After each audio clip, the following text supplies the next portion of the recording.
اعوذ باللہ من الشیطان الرجیم بسم اللہ الرحمن الرحیم الحمدللہ رب العالمین ولما كان من المستحيل أن يتصف الموجود بأحوال غير موجودة انحصرت الأحوال المذكورة في أحكام تساوي الموجود من حيث هو موجود كالخارجية المطلقة والوحدة العامة والفعلیت الکلیہ المساویت للموجود المطلق۔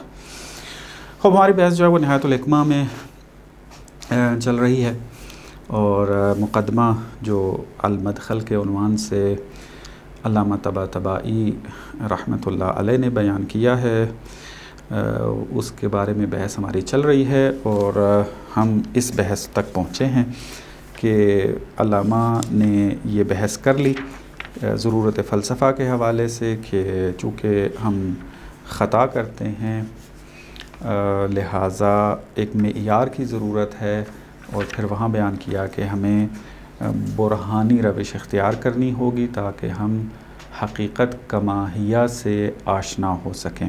پھر یہ مطلب بیان کیا کہ جزئیات میں جو ہے وہ برہان جاری نہیں ہو سکتا۔ اس کی وجہ یہ ہے کہ برہان کے جو مقدمات ہیں وہ کلی ہوتے ہیں، اور جزئی یعنی شخصی یہ اس کا نتیجہ واقع نہیں ہو سکتے، یعنی نتیجہ شخصی نہیں نکل سکتا اس کا۔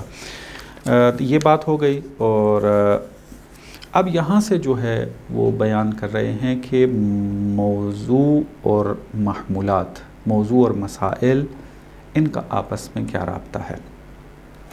یہ ایک بحث ہے علم منطق کے اندر، اور ہر علم کے فلسفے میں یہ بحث ہوتی ہے۔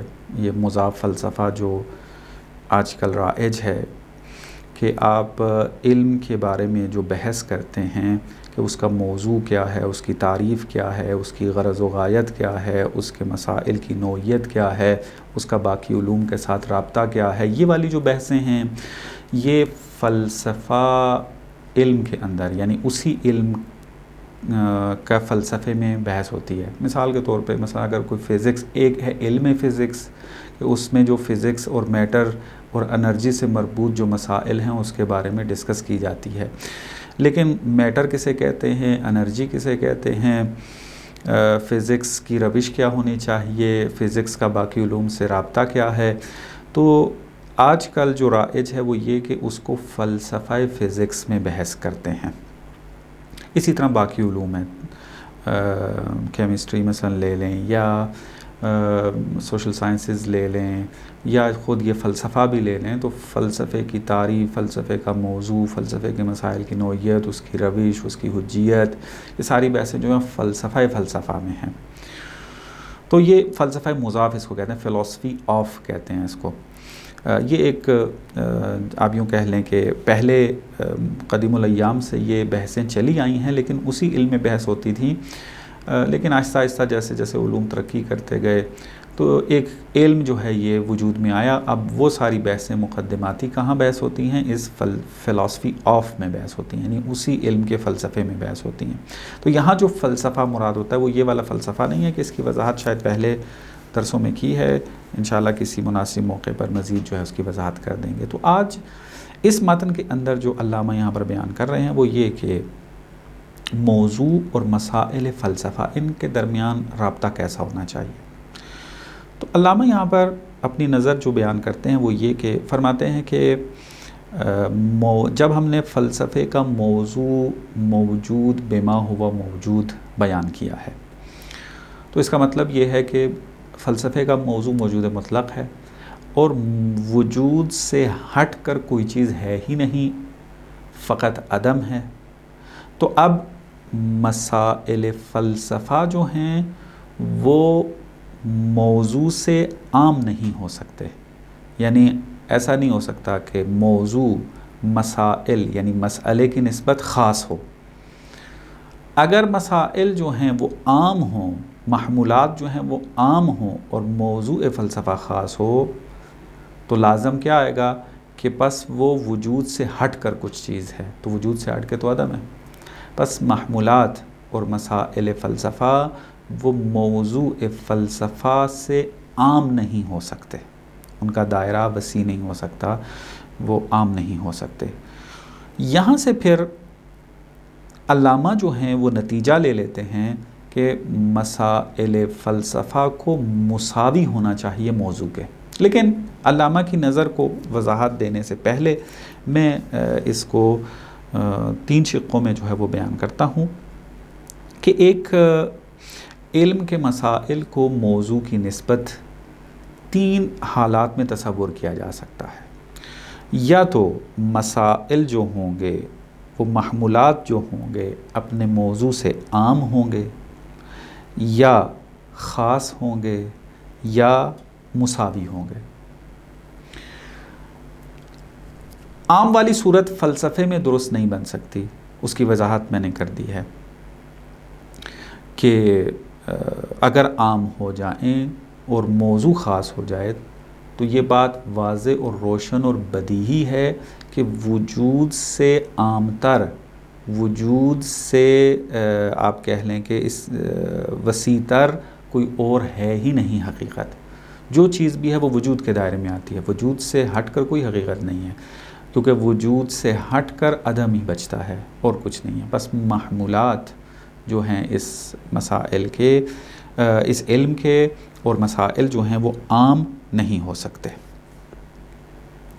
اور دوسرا جو یہاں پر بیان کرتے ہیں وہ یہ کہ آیا مسائل علم یا مسائل علم فلسفہ یا منطقی تعبیر کے مطابق مثلا محمولات جو ہیں علم فلسفہ کے، وہ موضوع سے خاص ہو سکتے ہیں، یعنی موضوع عام ہو، یعنی وجود عام ہے، اور مسئلہ جو ہے وہ کیا ہو جائے، خاص ہو جائے، یعنی وجود کی ذیلی شاخ ہو، خاص ہو۔ آیا یہ ہو سکتا ہے؟ نہیں ہو سکتا۔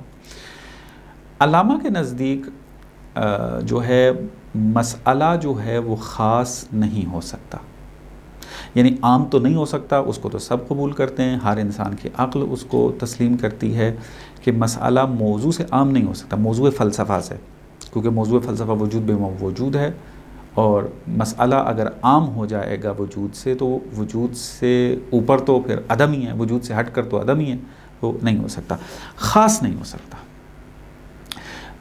چونکہ خاص نہیں ہو سکتا، پس ایک ہی صورت پیچھے بچتی ہے۔ علامہ فرماتے ہیں پس مسائل فلسفہ یا تو موضوع فلسفہ کے مساوی ہوں گے، یا اگر خاص ہوں گے تو اس کا مقابل، خاص کا جو مقابل ہے اس کے ساتھ مل کر ایک مسئلہ بنیں گے اور مساوی موضوع قرار پائیں گے۔ مثلا وضاحت کر دوں میں اس کی تاکہ مطلب واضح ہو جائے۔ علامہ فرماتے ہیں کہ مسائل فلسفہ بعض ایسے ہیں کہ جو موضوع فلسفہ کے مساوی ہیں۔ مثلا آپ اگر کہیں کہ الوجود خارجیون، اور یہاں خارجیت سے مراد، خارج ہونے سے مراد خارجیت مطلقہ مد نظر ہو، یعنی کیا مراد خارجیت مطلقہ؟ بدایت الحکمہ جنہوں نے پڑھی ہے ان کو بھی پتہ ہے، یا اس کے علاوہ جس نے فلسفہ پڑھا ہے وہ وہاں بھی یہ وضاحت ملتی ہے کہ خارجی ہونے کے 2 معنی ہیں، ایک خارجی بے معنی عام اور ایک خارجی بے معنی خاص۔ خارجی بے معنی خاص یہ مقایسے کی صورت میں اس کو خارجی کہتے ہیں، اس کا مد مقابل ذہنی ہوتا ہے۔ آپ کہتے ہیں الوجود اما ذہنی و اما خارجی، کہ وجود جو ہے وہ یا تو ذہنی ہوگا، جیسے مثلا میرا علم جو ہے وہ میرے ذہن میں ہے، اس وقت آپ مجھے دیکھ رہے ہیں، ایک تصور میرا آپ کے ذہن میں بن رہا ہے، تو وہ ایک حقیقت ہے، وہ کہاں ہے؟ ذہن میں ہے، خارج میں نہیں ہے، ہمارے ذہن سے ہٹ کر نہیں ہے۔ لیکن کیا ہے؟ یہ کتاب میرے سامنے ہے، یہ خارجی ہے۔ تو ایک خارجی جو ہے وہ نسبی ہے، یعنی نسبت بے، یوں معنی کرتے ہیں اس کا کہ ذہن کی نسبت خارجی ہے، ایک حقیقت ہے جو ذہنی ہے، اور جو چیز ذہن میں نہ ہو وہ خارج میں ہے، میرے ذہن سے باہر ہے، وہ خارج میں شمار ہوگی۔ اس کو کہتے ہیں خارجی بمعنی خاص۔ اور ایک خارجیت مطلقہ ہے، یعنی وہ ذہنی کو بھی شامل ہے اور خارجی کو بھی شامل ہے، جو کہ نسبی معنی ہم نے دوسرے معنی میں خارجی کہا تھا، کیونکہ یہ جو ذہن کے اندر ہمارے پاس ایک حقیقت موجود ہے، مثلا میرا علم ہے، میرے تصورات ہیں جو میں اپنے سے باہر حقیقتوں کے جو تصورات رکھتا ہوں، مفاہیم رکھتا ہوں، اگر ان کو اپنی ذات کے اعتبار سے دیکھا جائے تو وہ بھی خارجی ہیں۔ اور خارجی یہاں پر کیا معنی ہے؟ یعنی منشأ اثر ہونا، منشأ اثر ہونا۔ اب یہ منشأ اثر جو ہے وہ جو بھی ہو، مثلا آگ جو ہے اس کا ایک خاص اثر خارج میں ہے، وہ ہے جلانا، لیکن جب آگ کا تصور ذہن میں آ جائے، اس کا مفہوم ذہن میں آ جائے تو خارجی اثر تو نہیں رکھے گا، لیکن ذہن میں جانے کے بعد ایک خاص اثر اور رکھتا ہے۔ وہ کیا ہے؟ وہ یہ ہے کہ میرے اندر سے آگ کی نسبت جہالت کو ختم کرتا ہے۔ چونکہ میں نے آگ کو دیکھا، اس کا مفہوم میرے ذہن میں آیا، مجھے آگ کا علم حاصل ہو گیا۔ پس پہلے میرے نفس میں، پہلے میں آگ سے جاہل تھا، اب آگ کا عالم ہو گیا ہوں، مجھے آگ جیسی حقیقت کا علم ہو گیا۔ پس اس مفہوم نے جا کر کیا کیا ہے؟ میری جہالت کو ختم کیا ہے۔ تو اب یہ بھی ایک اثر ہے۔ اور خارجیت مطلقہ فقط منشأ اثر رکھنا مراد ہے۔ اب وہ اثر جلانا ہو یا اثر جہالت برطرف کرنا ہو، وہ مد نظر نہیں ہے اس کا، تو یہ خارجیت مطلقہ کہلائے گا۔ اس معنی میں ذہن بھی خارج ہے، اور جو میرے سے ہٹ کر حقیقتیں موجود ہیں وہ بھی کیا ہوں گی؟ خارج کہلائیں گی۔ پس اس معنی میں خارجی ہونا ہی ایک ہی چیز موجود ہے، اور اس کے مد مقابل کوئی نہیں ہے۔ خاص معنی میں کیا تھا؟ خارجی ہے اور ذہنی ہے، یعنی دو اس طرح موجود ہیں، لیکن عام معنی میں کیا ہے؟ فقط خارجی ہونا ہے، الموجود و خارجیون۔ اب یہاں پہ خارجی کیا ہے؟ عام معنی میں، یعنی خارجیت مطلقہ مد نظر ہے، یعنی منشأ اثر ہونا مد نظر ہے۔ اب وہ منشأ اثر چاہے وہ خاص معنی کے اعتبار سے وہ خارجی ہو جو ذہن کے مقابلے میں ہے، یا ذہن کا اثر ہو جو کہ جہالت کو برطرف کرتا ہے۔ بس یہاں خارجیت مطلقہ جو ہے یہ کیا ہے؟ وجود کے مساوی ہے۔ وجود یعنی خارجی ہونا یعنی وجود، مساوی ہیں۔ اسی طریقے سے وحدت عام یہاں پر ذکر کیا ہے، یہ ایک مسئلہ ہے۔ الوجود واحد، واحد کیا ہے؟ مسئلہ ہے، اور مساوی ہے کس کے؟ موضوع کے، یعنی وجود کے، یعنی جہاں بھی واحد ہے وجود ہے، جہاں بھی وجود ہے وہاں پر واحد ہے، مساوی ہیں یہ۔ اور یہاں پر بھی جو واحد مد نظر ہے وہ واحد عامہ ہے، واحد مطلق ہے مثلا، یعنی بالکل اسی طریقے سے ہم تقسیم کریں گے کہ فلسفے کے بعض مسائل ہیں کہ جو مقایسی ہیں، مثلا میں کہتا ہوں الوجود اما واحد و اما کثیر، وجود یا واحد ہے یا کثیر ہے۔ مثلا میں واحد ہوں، لیکن یہ کتاب کیا ہے؟ یہ کثیر ہے، یعنی چونکہ متعدد ہیں، اس کے مصداق زیادہ ہیں، میں کہوں گا یہ کثیر ہے۔ یہ ایک نگاہ ہے، اس کو کہتے ہیں خاص معنی، وحدت بمعنی خاص، کہ جو کثیر کے مقابلے میں ہوتی ہے۔ لیکن ایک وحدت بمعنی عام ہے کہ جو کیا ہے؟ مقابل نہیں رکھتی ہے، فقط واحد ہے، یعنی ہر وجود اپنے اندر واحد ہے۔ یہ کتاب اپنے اعتبار سے واحد ہے، میں اپنے اعتبار سے واحد ہوں، آپ اپنے اعتبار سے واحد ہیں، وجود پس ہمیشہ کیا ہے؟ واحد ہی ہے۔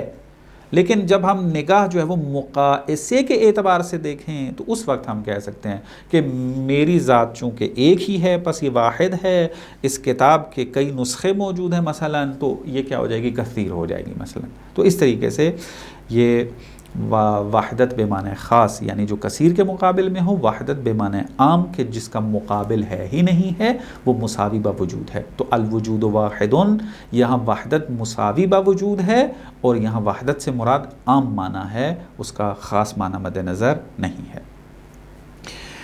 ایک اور مسئلہ جو یہاں پر بیان کرتے ہیں جو وجود کے مساوی ہے، وہ ہے الفعلیہ الکلیہ، یعنی ایک یہاں بھی بالکل فعلیت کو اسی طریقے سے کریں گے، فعلیت بمعنی خاص، فعلیت بمعنی عام۔ فعلیت بمعنی خاص وہ مقایسے کے نتیجے میں ہے، نسبی ہے، آپ کہیں گے کہ الموجود اما فعلی و اما بالقوہ، اما بالقوہ و اما بالفعل۔ یہ تعبیر استعمال کریں گے. مثلا آپ دانے کے آپ مثلا بیج کو اگر دیکھیں آپ کہیں گے کہ یہ بالقوہ ہے. کیوں بالقوہ کہہ رہے ہیں؟ کیونکہ مقایسہ کر رہے ہیں. آپ مقایسہ کر رہے ہیں کس سے؟ درخت کی نسبت، کہ اس بیج میں صلاحیت ہے درخت بننے کی، پس بیج بالقوہ ہے، صلاحیت و استعداد رکھتا ہے. کس کی؟ درخت بننے کی. درخت کیا ہے؟ جب وہ درخت بن جائے گا وہ بالفعل ہے، یعنی وہ فعلیت ہے اس کی. تو یہاں پر بیج جو ہے وہ بالقوہ ہے، لیکن آیا بیج جو ہے وہ قوہ محض ہے، استعداد محض ہے، یا نہ اپنے اندر وہ فعلیت رکھتا ہے؟ نہ فعلیت رکھتا ہے، کیونکہ بیج ایک وجود ہے، بس وہ خود بھی بالفعل ہے. حتیٰ بالقوہ یہ جو بعد میں جا کر بحث پڑھیں گے، اور بدایت الحکمہ میں آپ نے پڑھا ہے کہ یہ جو مادہ اولا ہے قوہ محض ہے، یہ خود اپنے قوہ ہونے میں بالفعل ہے. ہر چیز بالفعل ہے. جب آپ مقایسہ نہ کریں، ہر چیز اپنی ذات میں بالفعل ہے، چونکہ جو چیز بالفعل ہوتی ہے وہ خارج میں ہوتی ہے، وہ تحقق رکھتی ہے. بالقوہ کوئی چیز متحقق اس طریقے سے نہیں رکھتی ہے. بس یہاں فعلیت عام معنی ہے، عام معنی مد نظر ہے، یعنی ہر چیز اپنے وجود میں بالفعل ہے. حتیٰ قوہ جو ہے جس کو ہم بالقوہ کہتے ہیں، وہ بھی کیا ہے؟ قوہ ہونے میں کیا ہے؟ بالفعل ہے.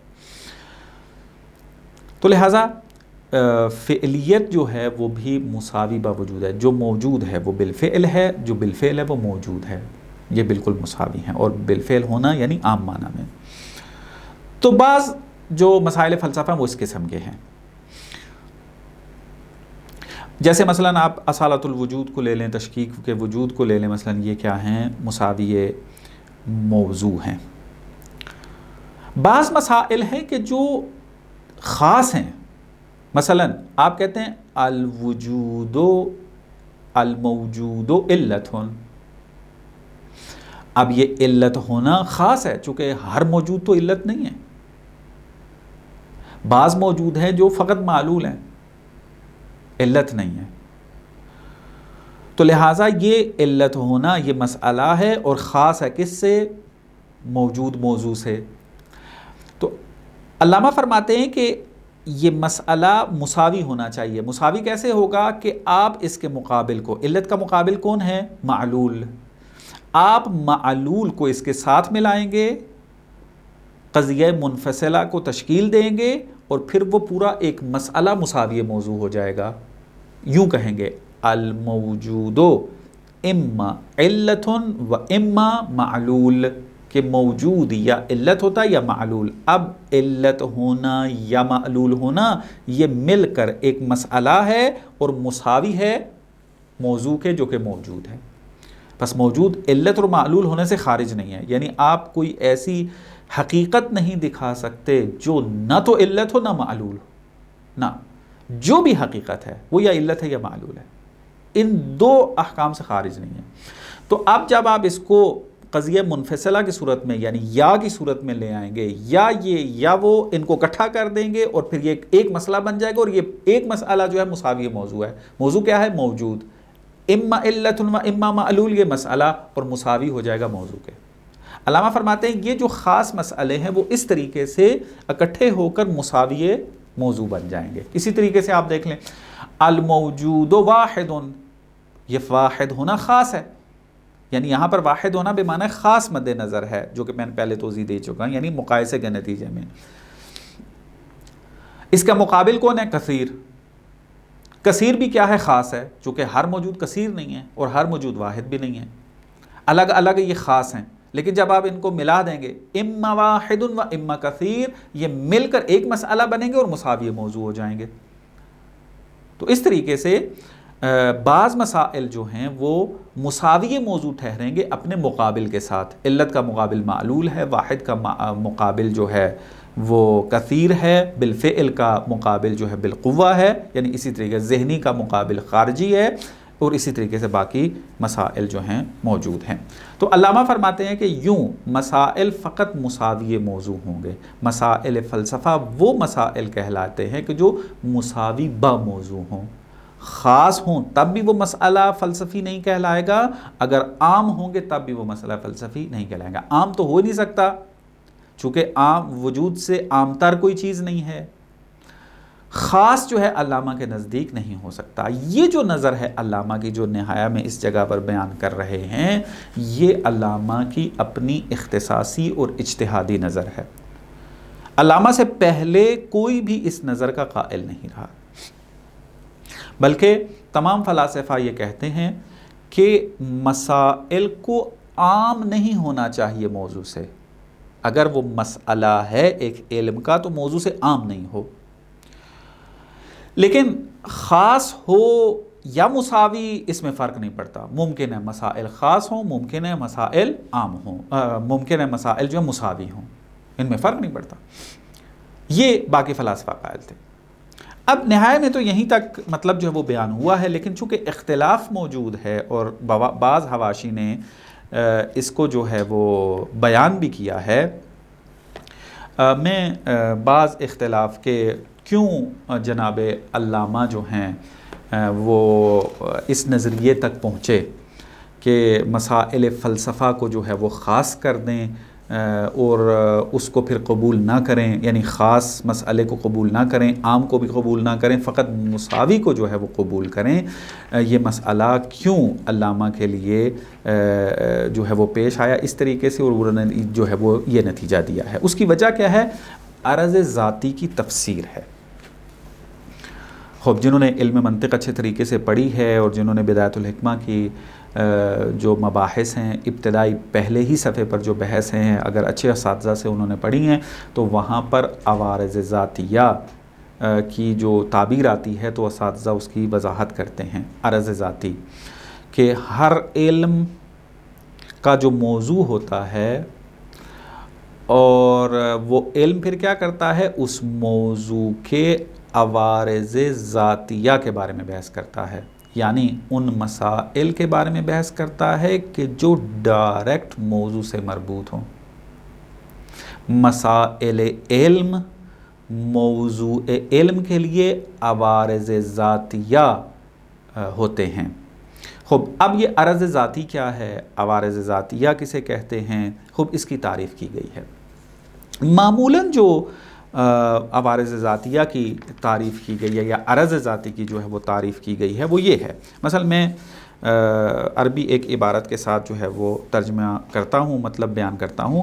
کہتے ہیں کہ فالمحمول انما یکون عرضا ذاتیا لموضوع الفلسفہ اذا کان منتزعا من ذات الموجود المطلق ومحمولا علیہ بلا واسطۃ، کہ ایک محمول اس وقت موضوع کے لیے عرض ذاتی کہلائے گا کہ جب وہ محمول خود ذات موضوع سے لیا گیا ہو بغیر کسی واسطے کے، یعنی آپ فقط ذات کو مد نظر رکھیں اور وہ محمول اس پر حمل ہو جائے،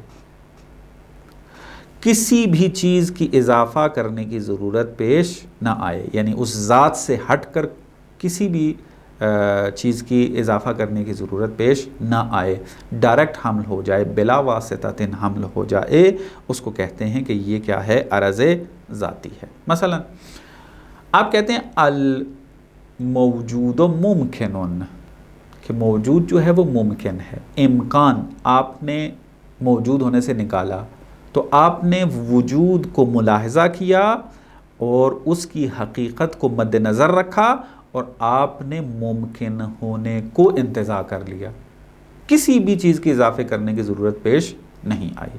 تو ایسا مسئلہ کہ جو بغیر کسی واسطے کے موضوع کے اوپر حمل ہو جائے، آپ آرام سے بغیر واسطے کے کہہ سکیں الموجود ممکنن، تو اس کو کہتے ہیں کہ یہ جو محمول ہے یہ عرض ذاتی ہے موضوع کے لیے۔ اس کے مقابل میں کیا ہے، عرض غریب ہے۔ عرض غریب کسے کہتے ہیں کہ آپ اگر محمول کو حمل کرنا چاہتے ہیں موضوع کے اوپر تو حتماً درمیان میں واسطے کی ضرورت ہے۔ مثلا آپ کہتے ہیں کہ الموجود ابیض، الموجود ابیض، کہ یہ موجود جو ہے وہ سفید ہے۔ اب یہ جو سفید ہونے کا جو حکم ہے یہ محمول ہے، حمل ہو رہا ہے موجود کے اوپر، لیکن جب ہم دیکھتے ہیں تو ہمیں پتہ چلتا ہے کہ سفید ہونا یہ ڈائریکٹ موجود ہونے پر حمل نہیں ہو سکتا، بلکہ درمیان میں واسطے کی ضرورت ہے۔ کیا؟ موجود پہلے جسم ہوگا، پھر اس کے اوپر سفید ہونا حمل ہوگا، کیونکہ سفید ہونا خاصہ ہے جسم کا۔ اگر کوئی چیز جسم نہیں ہے تو وہ رنگ بھی نہیں رکھتی، جسم کا خاصہ ہے رنگ۔ تو اگر میں موجود کے اوپر بیاض کو یا سفید ہونے کو حمل کر رہا ہوں تو حتماً درمیان میں واسطہ ہے، یعنی مجھے خود بخود سمجھ میں آ جائے گی الموجود ابیض، یہاں پہ ابیض ڈائریکٹ موجود کے اوپر حمل نہیں ہو رہا ہے، بلکہ درمیان میں واسطے کی ضرورت ہے، چونکہ موجود مجھے بات سمجھ میں آ جائے گی۔ ہم موجود سے مراد موجود جسمی ہے، یعنی وہ موجود کے جو جسم ہے، جو جسم رکھتا ہے، وہ کیا ہے؟ سفید ہے۔ تو اب یہاں پہ کیا ہوا؟ بیاض یعنی سفید ہونے کو موضوع کے اوپر حمل کیا جو کہ موجود ہے، اور حمل کرنے کے لیے ضرورت کیا پیش آئی؟ جسمیت کی، کہ آپ جسم کو درمیان میں لے کے آئیں، یعنی موضوع پہلے کیا ہو؟ خاص بنے جسم کے ساتھ، اور پھر اس کے اوپر بیاض کو حمل کریں۔ تو اب یہاں پر بیاض یا سفید ہونا موجود کے لیے عرض غریب ہے۔ کیوں عرض غریب ہے؟ چونکہ یہ ذات موضوع سے اخذ نہیں ہو رہی اور اس کے اوپر حمل ہو رہی ہے، بلکہ واسطے کے ذریعے حمل ہو رہی ہے، پس یہ عرض غریب ہے۔ مسئلہ علم جو ہوتا ہے وہ عرض غریب نہیں ہوتا، وہ بلکہ عرض ذاتی ہوتا ہے، یعنی مسائل علم ڈائریکٹ موضوع کے ساتھ مربوط ہوتے ہیں اور پھر اس کے اوپر حمل ہو رہے ہوتے ہیں، کوئی بھی علم ہو۔ تو فلسفے کے اندر بھی اسی طریقے سے ہے۔ تو یہ ایک عرض ذاتی کی جو ہے وہ تعریف کی گئی ہے کہ عرض ذاتی، ایک اور تعبیر جو استعمال کی جاتی ہے وہ یہ کہ یکون المحمول فیہا عارضا علی الموجود من حیث ہوا موجود من غیر حاجت الی ان یتخصص بقید خاص فی الرتبۃ السابقہ علی الحمل والعروض اے من دون ان یصیر ریاضیا مقیدا بالکم و طبیعیا مقیدا بالجسم۔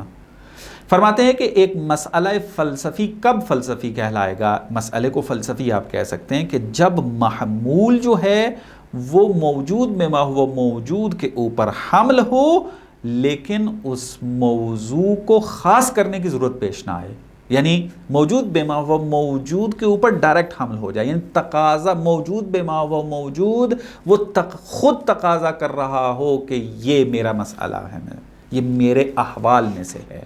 جیسے ہم جب کہتے ہیں نا الموجود اما علت و اما معلول، تو خود موجود کی ذات تقاضا کرتی ہے کہ وہ یا علت ہو یا معلول ہو، درمیان میں نہ جسم ہونے کی ضرورت ہے، نہ اس کو کم ہونے کی ضرورت ہے، نہ کسی اور چیز کے ساتھ خاص ہونے کی ضرورت ہے، یعنی نہ تو اس کو ریاضی بننے کی ضرورت ہے، جو کہ پہلے بیان کیا تھا کہ کس طریقے سے موجود بعض قید لگتی ہیں اس کو، پھر دوسرے علم وجود میں آتے ہیں، یعنی اگر موجود جو ہے وہ کم کے ساتھ مقید ہو جائے تو یہ کیا ہو جائے گا؟ ریاضی کا موضوع بن جائے گا اور علم ریاضی وجود میں آئے گا۔ اگر موجود جو ہے وہ طبیعی ہونے کے ساتھ، جسم ہونے کے ساتھ جو ہے وہ خاص ہو جائے گا، تو یہاں سے طبیعیات جو ہے وہ وجود میں آئیں گی اور وہ پھر ایک علم وجود میں آئے گا، پھر وہ جسم کے احوال کے بارے میں بحث کرے گا۔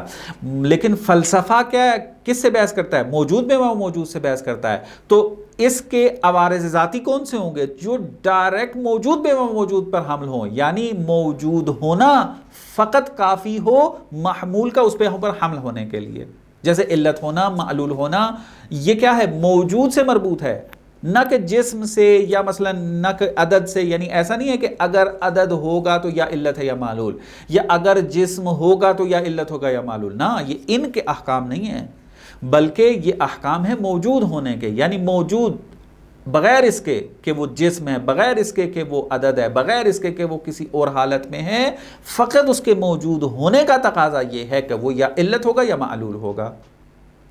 تو یہاں پر بیان کرتے ہیں کہ عرض ذاتی یعنی مسئلہ فلسفہ ہونا، یعنی اس کا عرض ذاتی ہونا فلسفے کے اندر اس کا کیا نتیجہ، اس کی تعریف کیا بنتی ہے کہ وہ ذات موضوع سے منتزع ہو اور درمیان میں کسی واسطے کی ضرورت نہ پڑے، بلا واسطتن ہو، جیسے میں نے اس کی وضاحت کر دی ہے۔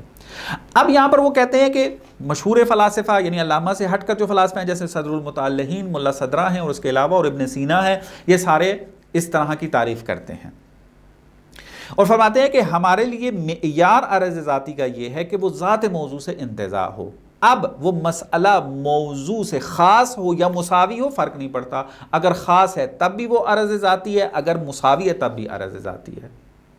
یعنی آپ اگر کہیں الموجود علتن تو یہ مسئلہ فلسفی ہے، لیکن علامہ کے نزدیک یہ فقط علتن کہنا یہ مسئلہ فلسفی نہیں ہے، بلکہ اما علتن و اما معلول۔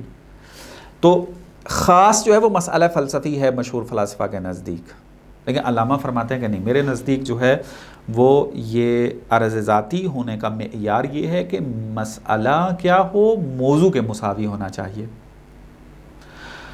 کیا وجہ بنی کہ علامہ جو ہے وہ اس نظر کی طرف چلے جائیں؟ اس کی وجہ یہ ہے کہ علامہ کہتے ہیں کہ اسفار کے اوپر جو ان کا حاشیہ ہے ملا صدرہ کے اوپر، پھر یہاں پر جو عرض ذاتی کی بحث ہوتی ہے اسفار میں، تو ملا صدرہ کے اوپر اعتراض کرتے ہیں کہ تم جو ہے وہ بڑا عام قسم کا معیار دے رہے ہو، عرض ذاتی کی جو تعریف کر رہے ہو وہ درست نہیں ہے۔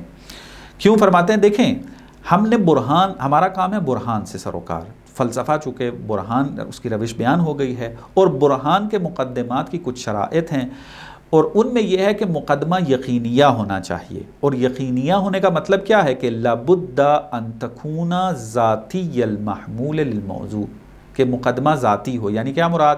یعنی محمول موضوع کے لیے ذاتی ہو۔ یعنی کیا مراد؟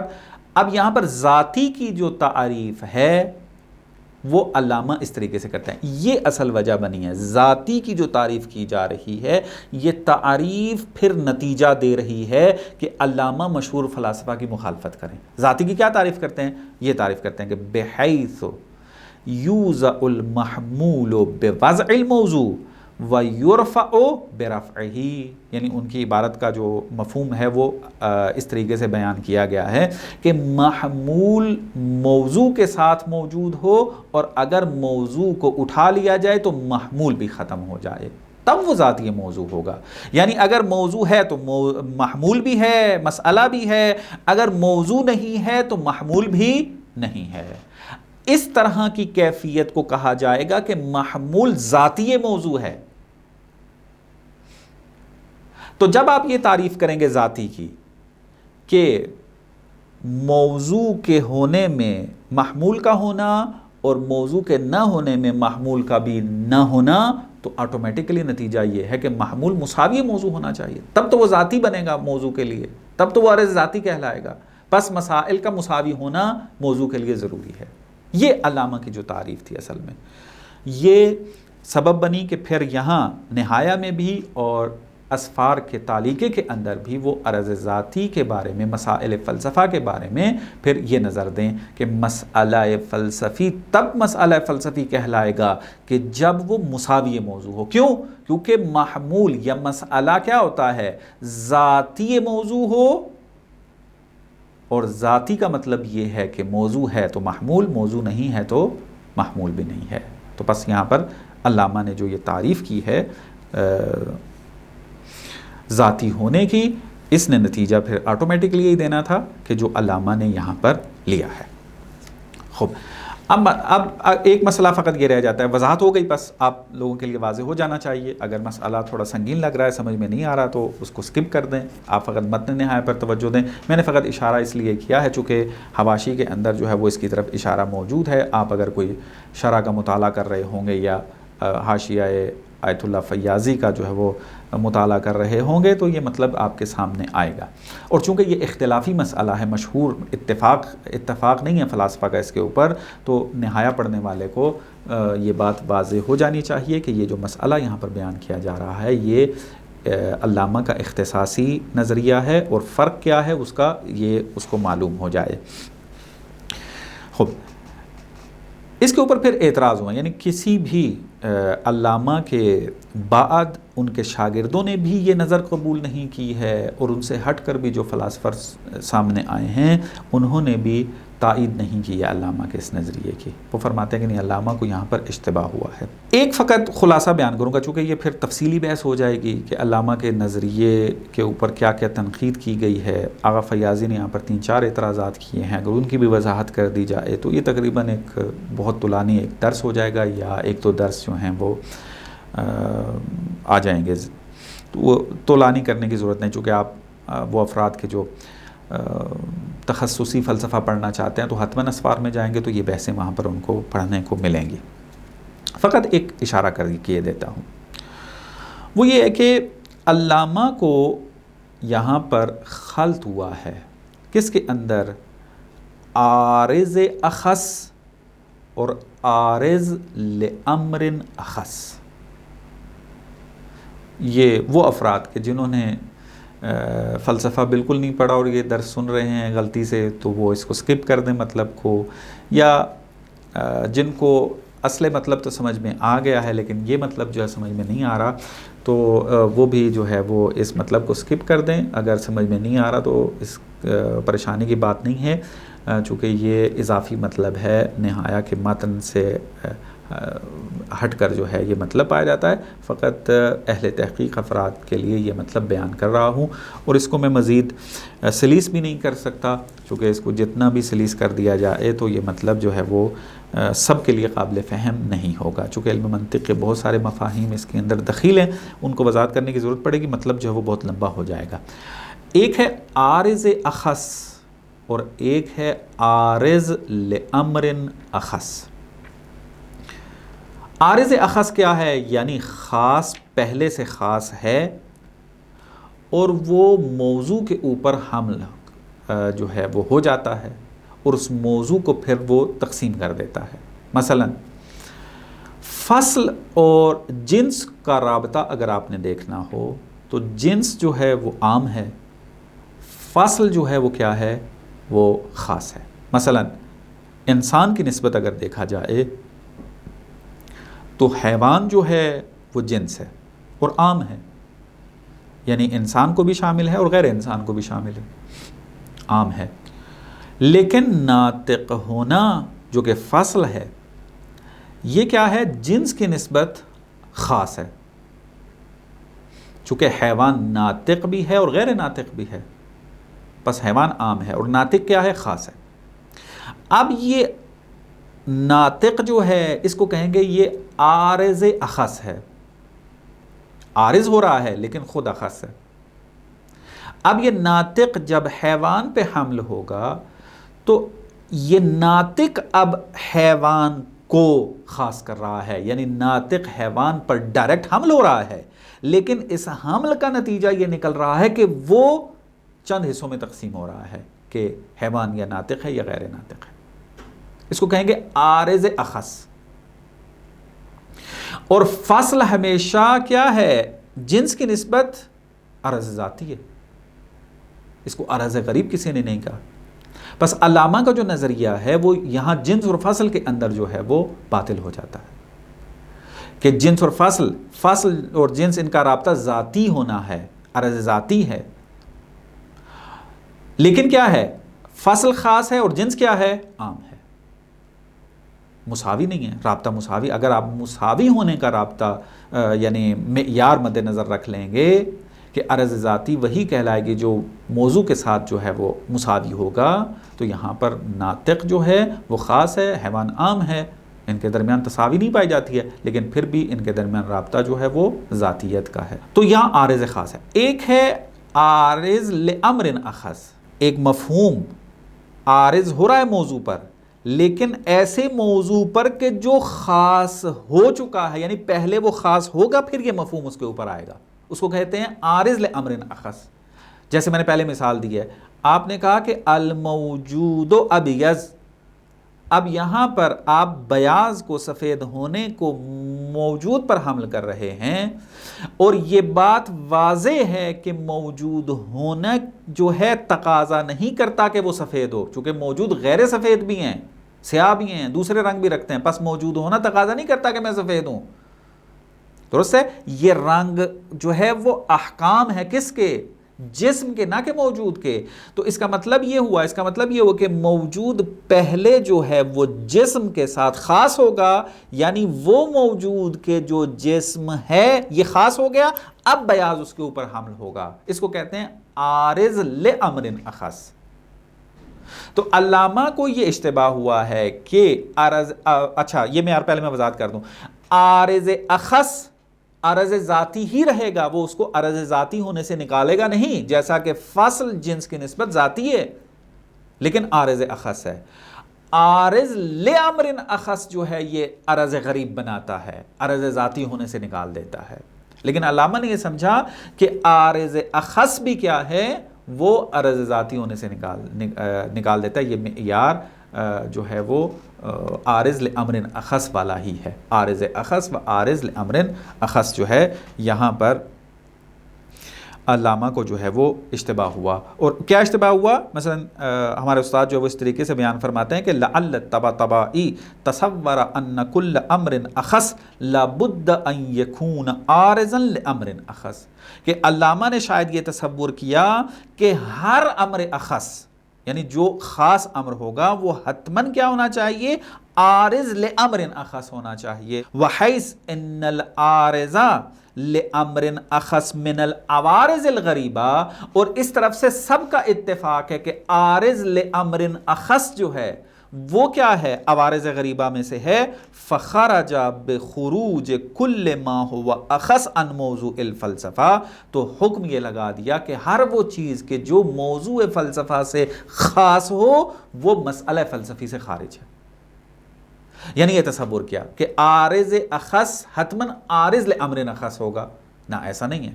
ممکن ہے کہ ایک عارض اخص ہو جس طرح کہ فصل ہے جنس کی نسبت، لیکن عارض لامر اخص نہ ہو جس طرح کہ فصل اور جنس ہے. فصل جو جنس کے اوپر حمل ہو رہی ہے یہ اس طریقے سے نہیں ہے جیسے بیاض سفید ہونا موجود پر صدق کر رہا ہے، الموجود ابیض جب آپ کہہ رہے ہیں، یہ اس طریقے سے نہیں ہے، کیونکہ موجود پہلے خاص ہوگا جسم کے ساتھ پھر ابیض صدق کرے گا. لیکن حیوان کا ایسا نہیں ہے کہ پہلے وہ خاص ہوگا پھر ناطق اس کے اوپر حمل ہوگا، نا، ڈائریکٹ ناطق حیوان کے اوپر حمل ہو رہا ہے اور پھر وہ اس کو خاص کر رہا ہے اور اس کو تقسیم کر رہا ہے. یہ پھر اور بات ہے. تو یہ ایک نقد ہے علامہ طباطبائی کے اوپر کہ ان کو یہ تھوڑا سا اشتباہ ہوا عارض اخص اور عارض لامر اخص کے حوالے سے، وہ آپ کے خدمت میں بیان کر دیا ہے. آیت اللہ جوادی آملی جو ہیں رحیق مختوم جو کہ اسفار کی شرح ہے آیت اللہ جوادی آملی کی، انہوں نے جلد اول صفحہ 225 کے اوپر یہ ارشاد فرمایا ہے کہ علامہ طباطبائی جو ہیں انہوں نے رجوع کر لیا تھا اس نظریے سے اپنے بعد میں،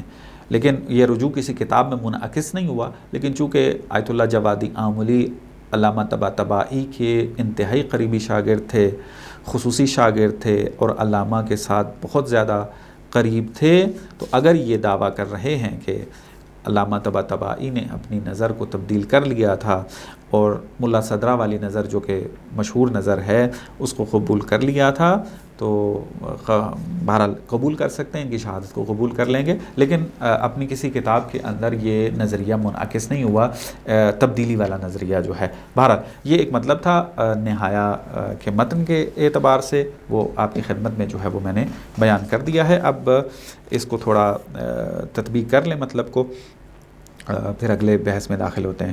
وَلَمَّا كَانَ مِنَ الْمُسْتَحِيلِ أَن يَتَّصِفَ الْمَوْجُودُ بِأَحْوَالٍ غَيْرِ مَوْجُودَةٍ. کہتے ہیں جب یہ آپ کو معلوم ہے، محال ہے کہ موجود ایسے احوال کے ساتھ متصف ہو کہ جو موجود نہیں ہیں، یعنی عدم سے تو متصف نہیں ہو سکتا کیونکہ عدم کوئی چیز نہیں ہے تاکہ وجود اس سے متصف ہو.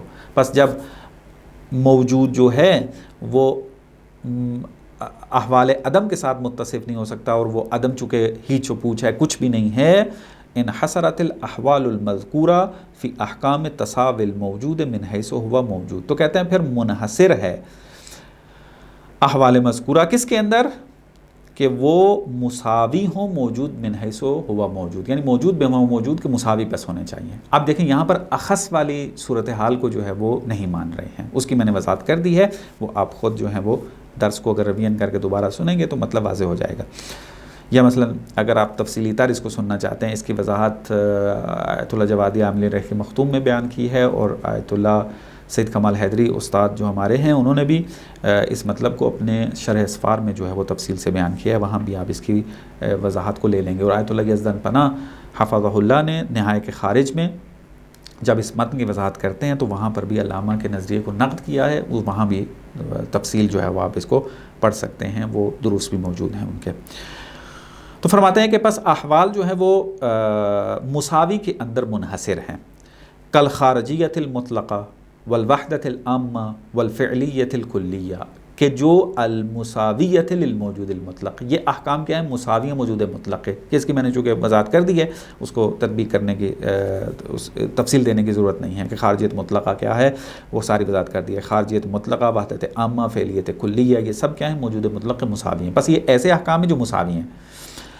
اب یہ دوسری صورتحال ہے کہ او تکون احوالا ہی اخص من الموجود المطلق، کہتے ہیں بعض ایسے احوال ہیں کہ جو موجود مطلق سے خاص ہیں، لکنہا وما یقابلہا، لیکن یہ اپنے مقابل کے ساتھ مل کر کیا ہے؟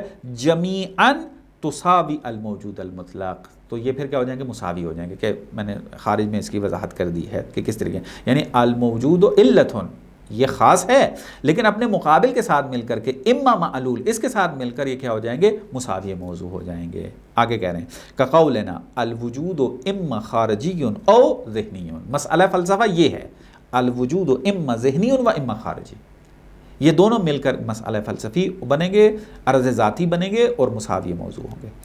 والموجود اما واحد و او کثیر، یہ اس طریقے سے، والموجود اما بالفعل او بالقوہ، تنہا دیکھیں تو خاص ہیں لیکن مقابل کو ساتھ ملا کر دیکھیں تو مساوی ہیں۔ وجود واحد و کثیر سے خارج نہیں ہے، وجود علت و معلول سے خارج نہیں ہے، وجود جو ہے وہ بالقوہ و بالفعل سے خارج نہیں ہے، تو یہ سارے کے سارے کیا ہو جائیں گے؟ مساوی موضوع ہو جائیں گے۔